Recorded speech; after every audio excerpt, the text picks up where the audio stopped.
obviously, Esquire Philippines is the local iteration of the Esquire men's magazine, which is originally from the US.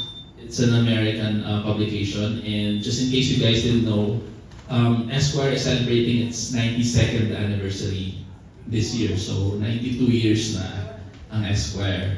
And Sexiest Woman Alive is one of the, I would say, signature titles of the brand. We've had Esquire editions all over the world have had Sexiest Woman Alive in their own respective issues. In the US, obviously, if you guys didn't know, some women who were able to be named Sexiest Woman Alive are, the likes of Scarlett Johansson, people like Angelina Jolie, all of these big celebrities. In the Philippines, we've had Sexiest Woman Alive since the days of the print magazine, so since 2011. Previous honorees also include people like Karen Davila, sino ba? Pia was back, and then our last one was Catriona Gray, which was back in 2018 or 2019. So the question now is, since then, why did it take so long? It's been 7 years since we had Sexiest Woman Alive. The short answer is the pandemic happened. Because before, obviously, every month, as most of you probably already know, we have magazine themes every month, which we sort of planned the year before. So parang nakalatag na siya for the year.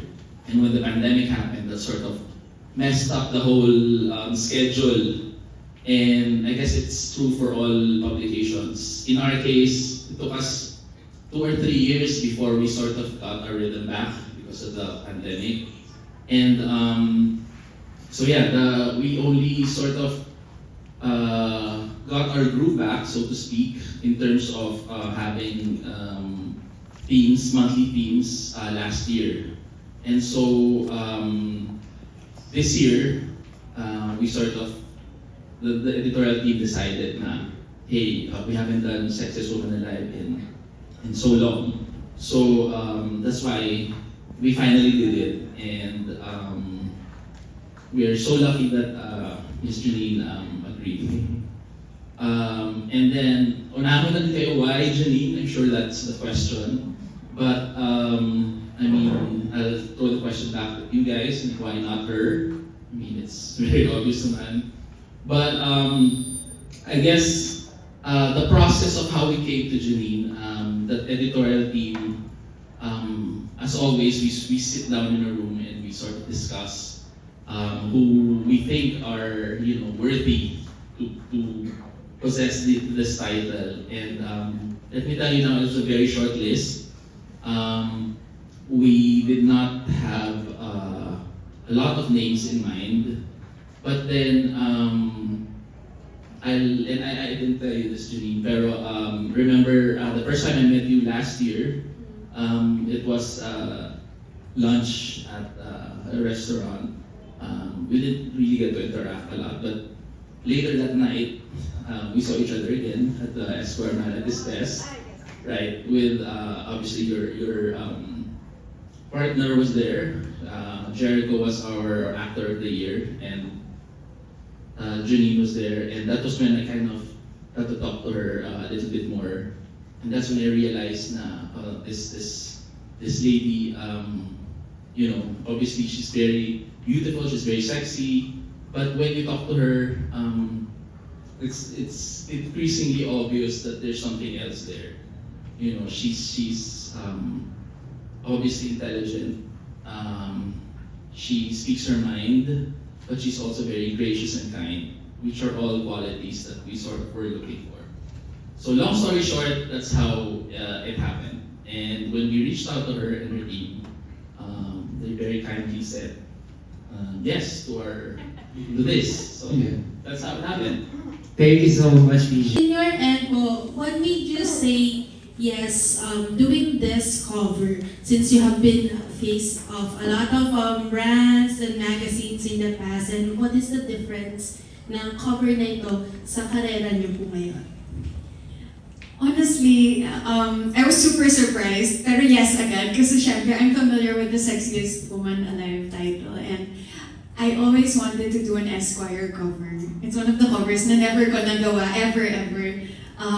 I've been here to Summit before for preview and other publications, but Esquire, parang shucks, never pa ako nakapag-Esquire. So when I saw that it was Esquire, I really was very excited to do it. How do you define sexy po, especially now that it's Women's Month and you're one of the faces of this generation's actresses po? I talked a bit about it in the interview. Thank you so much to Chop also for the write-up.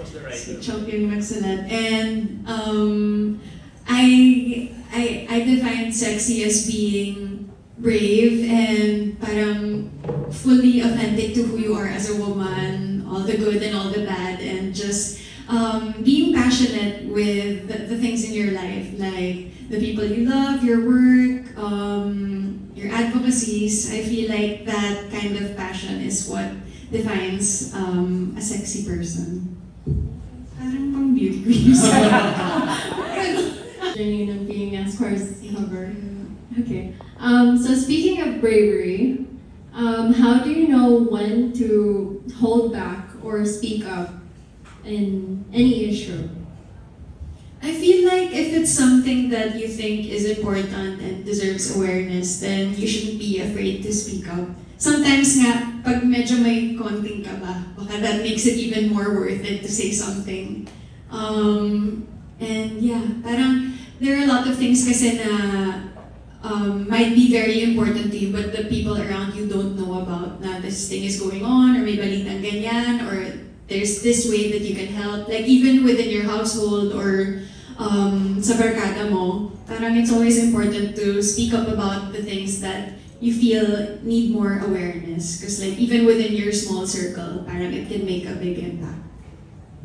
Aside from being the sexiest, what other superlatives would you like to be linked to your name? I guess the most hardworking. That's something that I always try to do.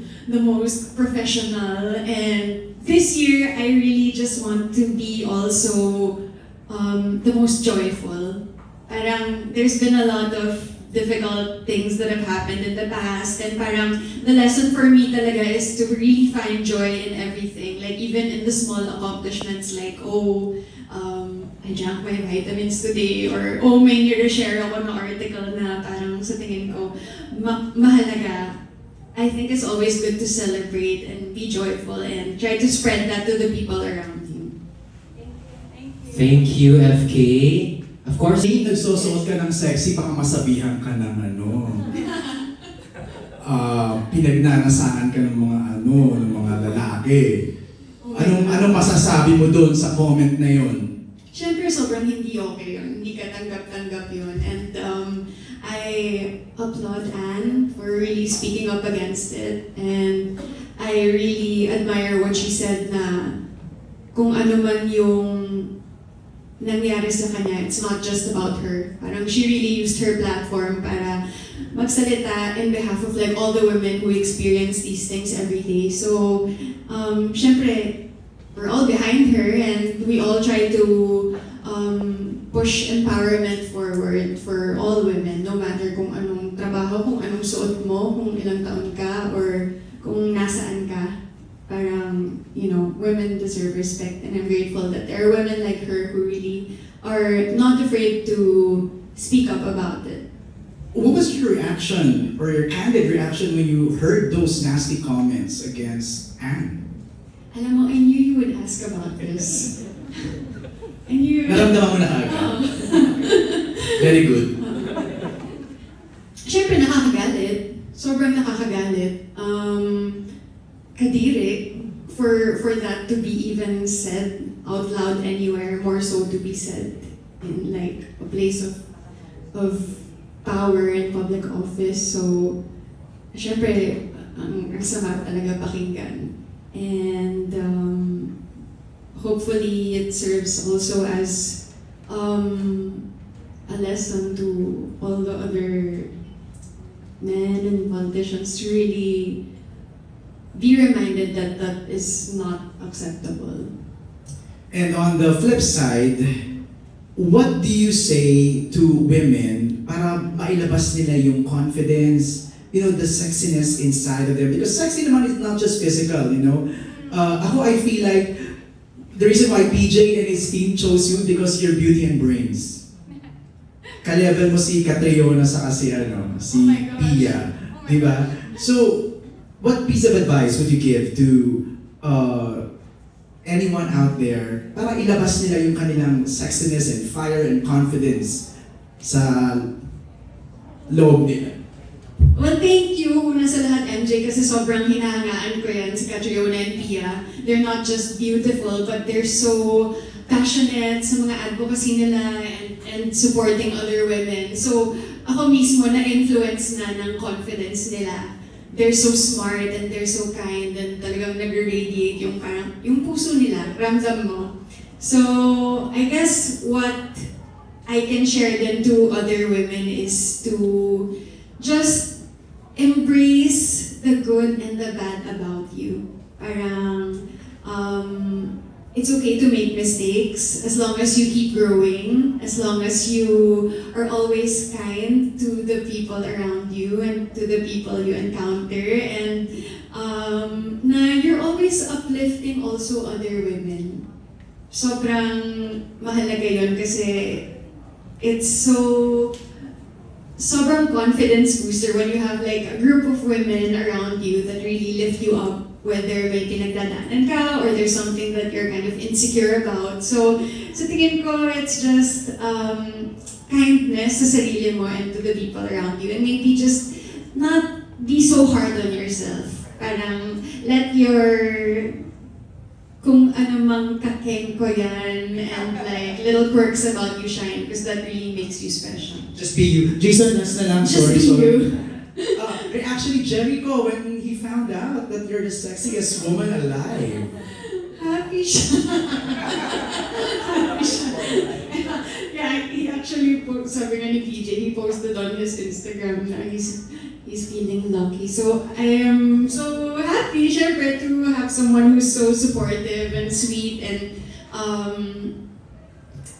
affectionate sa lahat ng mga ginagawa ko, especially with things in my work that, syempre, our team worked hard on it together. Talagang collaboration siya also with the team of Esquire. So I also value his opinion pagdating sa creativity, sa mga ganitong bagay. So, happy ako kasi talagang nagagandaan siya. Thank you. Thank you, MJ. Now let's hear. Therese from Manila. If I could ask, so I know you have an upcoming project in Balaraw with Charlie Dizon at Miss Advocacy. How do you discern what projects are worth taking, like for you now? Well, Balaraw was an easy yes. Because when I was told about it, it was the team who did a film that I did before, yung Babae at Baril. So same producer, same director, same DOP, same PD. So yun talaga yung team. And syempre, in the past few years, like at the back of my head, sobrang naisip ko, sobrang fantasy kung maulit namin yung working together in that whole environment. Kasi it's not just about coming up with like a quality film or quality project. Parang it's also the theme that is the core of that project. So alam ko na yung team na yun talagang palaging may makabuluhan na tema. So even before I knew anything about it, instant yes na siya because I know like all those people sobrang galing.